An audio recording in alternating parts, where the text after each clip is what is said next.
जी, क्या नाम है आपका? मेरा नाम सपना कुरावले है।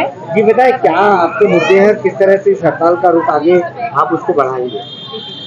सरकार ने अभी तक हम संविदा कर्मचारियों के लिए कोई कार्य नहीं किया है, उल्टा और हमारा जो ईएल और सीएल थी वो सरकार ने ख़त्म कर दी है और हमारे लिए सरकार शोषण पे शोषण किए जा रही है। सरकार हमारी ईएल सीएल ख़त्म करने के बाद हमारा अनुबंध भी समाप्त नहीं किया गया है।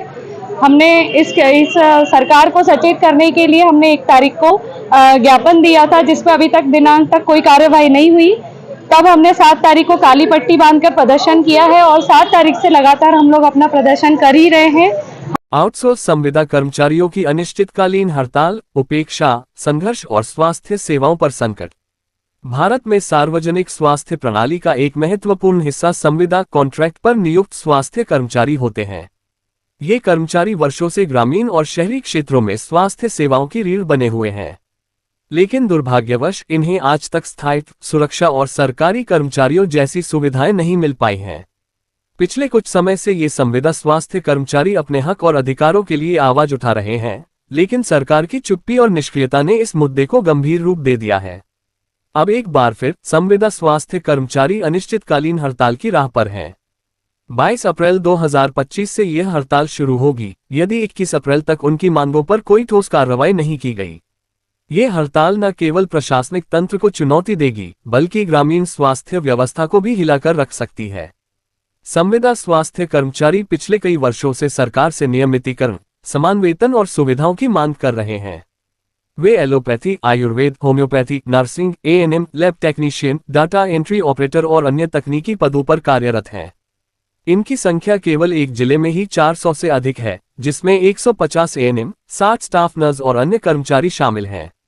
इन सभी कर्मचारियों ने वर्षों तक ग्रामीण इलाकों में कठिन परिस्थितियों में सेवा दी है। कई बार महामारी और अन्य संकटों के दौरान भी इन्होंने अपनी जान की परवाह किए बिना अपनी ड्यूटी निभाई, लेकिन फिर भी आज तक इन्हें सरकारी स्थायित्व और सुविधाओं से वंचित रखा गया है। 1 अप्रैल को संविदा कर्मचारियों ने जिला प्रशासन को ज्ञापन सौंपा था, जिसमें उन्होंने अपनी मांगों को स्पष्ट रूप से रखा था।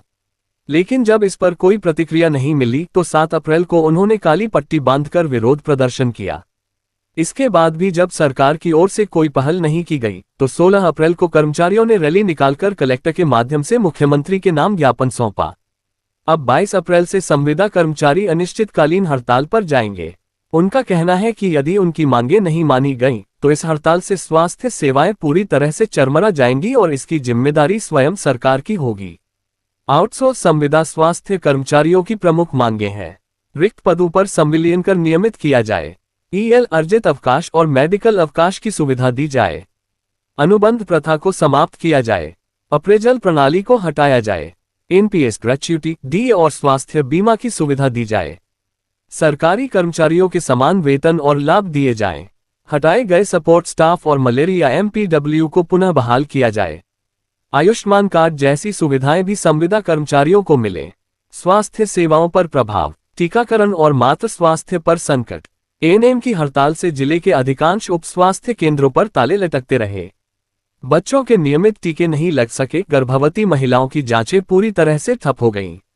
शाहनगर में तो स्थिति यह हो गई कि बीएमओ को खुद मोर्चा संभालना पड़ा, लेकिन फिर भी कई महिलाएं बिना जांच कराए लौट गईं। राष्ट्रीय स्वास्थ्य योजनाएं भी प्रभावित। डाटा एंट्री ऑपरेटरों की अनुपस्थिति के चलते स्वास्थ्य विभाग की दैनिक रिपोर्टिंग और योजना कार्यों में भी बाधा आ गई। न तो किसी योजना की रिपोर्ट बन पाए, न ही राज्य स्तरीय कार्यक्रमों को कोई डाटा भेजा जा सका। कर्मचारियों की नाराजगी के कारण संविदा स्वास्थ्य कर्मचारी पिछले 20 वर्षों से सेवाएं दे रहे हैं, लेकिन इन्हें आज तक न तो नियमित किया गया, न ही समान वेतन या सुविधाएं दी गईं। 4 जुलाई 2023 को तत्कालीन मुख्यमंत्री शिवराज सिंह चौहान द्वारा भोपाल में आयोजित महापंचायत में संविदा कर्मचारियों के हित में कई घोषणाएं की गई थीं, लेकिन आज तक उनका क्रियान्वयन नहीं हो पाया है। इसके अतिरिक्त कर्मचारियों की अर्जित और आकस्मिक छुट्टियां ईएल और सीएल समाप्त कर दी गई हैं, जिससे उनकी कार्य परिस्थितियां और भी कठिन हो गई हैं। वे सरकार से ये भी मांग कर रहे हैं कि उनकी शोषणकारी अनुबंध प्रणाली को खत्म किया जाए और उन्हें स्थायी किया जाए। ग्रामीण जनता को स्वास्थ्य सेवाओं की सबसे ज्यादा जरूरत होती है। इन सेवाओं का रुकना उनके लिए जीवन मरण का प्रश्न बन सकता है। हड़ताल के कारण बच्चों को टीका नहीं लगना, गर्भवती महिलाओं की जांचें न होना, आपातकालीन सेवाओं का बाधित होना, ये सभी गंभीर परिणाम हैं जो इस हड़ताल से जुड़े हुए हैं। देवरा, बोरी, बिसानी और सारंगपुर जैसे गांवों में तो हालत ये हो गई कि महिलाएं 15-20 किलोमीटर दूर जाकर भी जांच नहीं करा सकी। इससे ग्रामीणों में रोष और हताशा दोनों देखने को मिल रहे हैं। सरकार की चुप्पी और उसकी जिम्मेदारी। सबसे चिंताजनक पहलू यह है कि सरकार की ओर से इस पूरे मुद्दे पर कोई ठोस प्रतिक्रिया नहीं आई है।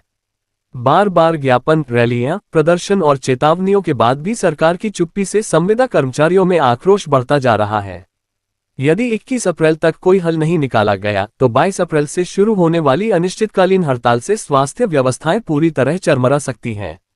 संविदा स्वास्थ्य कर्मचारियों की समस्या केवल वेतन और स्थायित्व की नहीं है, बल्कि यह एक व्यापक प्रशासनिक और सामाजिक असमानता का प्रतीक बन चुकी है।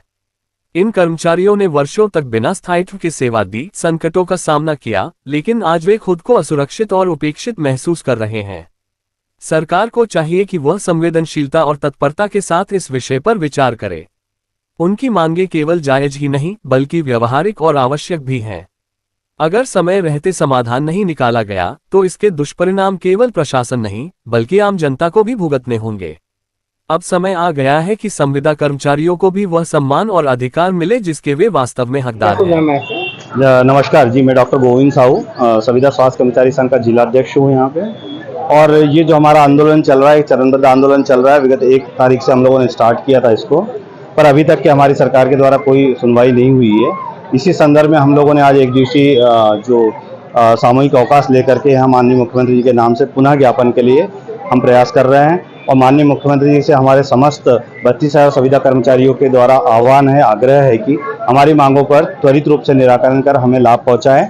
और यदि इस संदर्भ में कोई कार्यवाही होते नहीं दिखती है तो 21 तारीख या तक नहीं होती है तो हम 22 तारीख से पुनः अनिश्चितकालीन हड़ताल की ओर जाएंगे, और जिसमें समस्त स्वास्थ्य कार्यक्रम जो है, राष्ट्रीय कार्यक्रम, वो प्रभावित होंगे। और जो स्वास्थ्य सुविधाएं हैं, इतनी गर्मी के चलते हुए जो पेशेंट्स अभी ओपीडी डेली बढ़ते जा रही है, पर स्वास्थ्य कर्मचारियों को इससे मतलब उनके लाभ से वंचित रखने के कारण स्वास्थ्य कर्मचारी मजबूरन हड़ताल की ओर जाना पड़। क्या लग रहा है आपको कि सरकार अधर्मिता अपना रही है या आप लोगों की मांगे जायज नहीं? निश्चित ही सरकार ने कुछ हमारे प्रति जो रूखा स्वभाव अपना रखा है, पर पुनः हम एक बार याद दिलाना चाहते हैं कि माननीय शिवराज सिंह चौहान जी द्वारा जो घोषणा की गई थी पूर्व में, उसी तरीके से माननीय वर्तमान मुख्यमंत्री जी भी संविदा कर्मचारियों की ओर थोड़ा ध्यान देंगे और उनकी मांगों का निराकरण करेंगे। क्या नाम है आपका? मेरा नाम सपना कुरावले है। जी बताए, क्या आपके मुद्दे हैं, किस तरह से इस हड़ताल का रुख आगे आप उसको बढ़ाएंगे? सरकार ने अभी तक हम संविदा कर्मचारियों के लिए कोई कार्य नहीं किया है, उल्टा और हमारा जो ईएल और सीएल थी वो सरकार ने खत्म कर दी है। और हमारे लिए सरकार शोषण पे शोषण किए जा रही है। सरकार हमारी ईएल सीएल खत्म करने के बाद हमारा अनुबंध भी समाप्त नहीं किया गया है। हमने इस सरकार को सचेत करने के लिए हमने 1 तारीख को ज्ञापन दिया था, जिस पर अभी तक दिनांक तक कोई कार्यवाही नहीं हुई। तब हमने 7 तारीख को काली पट्टी बांधकर प्रदर्शन किया है और 7 तारीख से लगातार हम लोग अपना प्रदर्शन कर ही रहे हैं। हम सरकार को बताना चाहते हैं कि हमारी मांगे पूरी करें, हमें ईएलसीएल की सुविधा दें, हमारे को आयुष्मान कार्ड बनाने की भी सुविधा दी जाए। जो सुविधा देनी चाहिए वो सरकार को हमें भी दी जाए, जो गवर्नमेंट एम्प्लॉय को दी है वो संविदा कर्मचारी को भी दी जाए और संविदा की समाप्ति की जाए। यह हमारी सरकार से अपील है और हम निरंतर इसलिए ये प्रदर्शन जारी रहेगा जब तक सरकार हमारी मांगे पूरी नहीं करेंगी। और यदि सरकार हमारी मांगे पूरी नहीं करती है तो 22 तारीख से हम निरंतर हड़ताल जारी करेंगे। इससे स्वास्थ्य सेवाएं प्रभावित होंगी, उसकी जिम्मेदार स्वयं सरकार होगी।